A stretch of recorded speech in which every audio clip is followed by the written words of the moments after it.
السلام علیکم۔ میں ایک نوٹ ہوں۔ میری پیدائش اسٹیٹ بینک آف پاکستان میں ہوئی تھی۔ وہاں سے مجھے کراچی کی بڑی مارکیٹ کی ایک دکان میں پہنچا دیا گیا۔ کچھ دن میں اس دکاندار کی ایک بڑی دراز میں بند رہا۔ پھر دکان کے مالک نے تنخواہ کے طور پر اپنے ایک ملازم کے حوالے کر دیا۔ وہ آدمی تنخواہ دیکھ کر بہت خوش ہوا۔ وہ مجھے اپنے گھر لے گیا۔ میں اس کے بٹوے میں بند پڑا تھا۔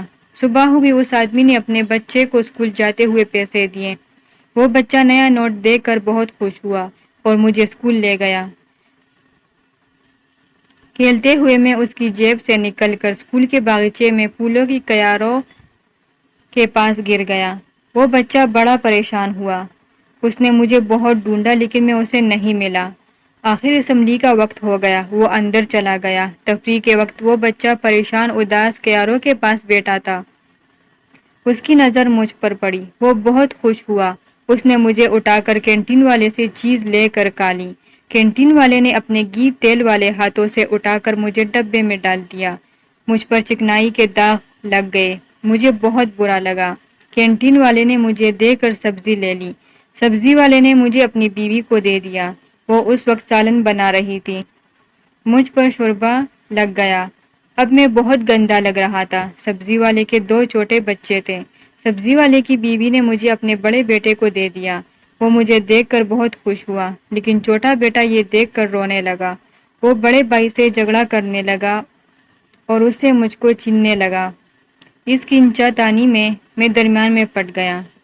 بڑے لڑکے نے مجھ پر ٹیپ لگا کر چپکا دی۔ اس طرح میں تقریباً ٹھیک ہو گیا۔ دونوں بھائیوں نے میرے بدلے ایک گول گپے والے سے گول گپے خرید کر اکٹھے کھا لیے۔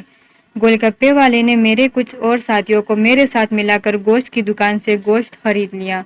گوشت والے کے گندے ہاتھوں سے مجھ پر اور داغ لگ گئے۔ گوشت والے نے گھر جا کر مجھے اپنی بیوی کے حوالے کر دیا لیکن اس دوران میرا نمبر تھوڑا سا پٹ گیا۔ گوشت والے کی بیوی مجھے لے کر ایک دکان پر جوتا خریدنے گئی۔ جوتے والے نے مجھے قبول کرنے سے انکار کر دیا کیونکہ میرا نمبر پٹا ہوا ہے۔ واپسی پر گوشت والے کی بیوی نے مجھے کچرا کنڈی میں پھینک دیا۔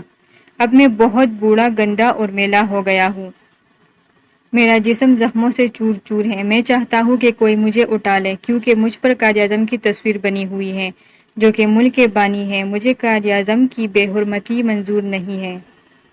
مزید ویڈیوز دیکھنے کے لیے ہمارا چینل سبسکرائب کریں۔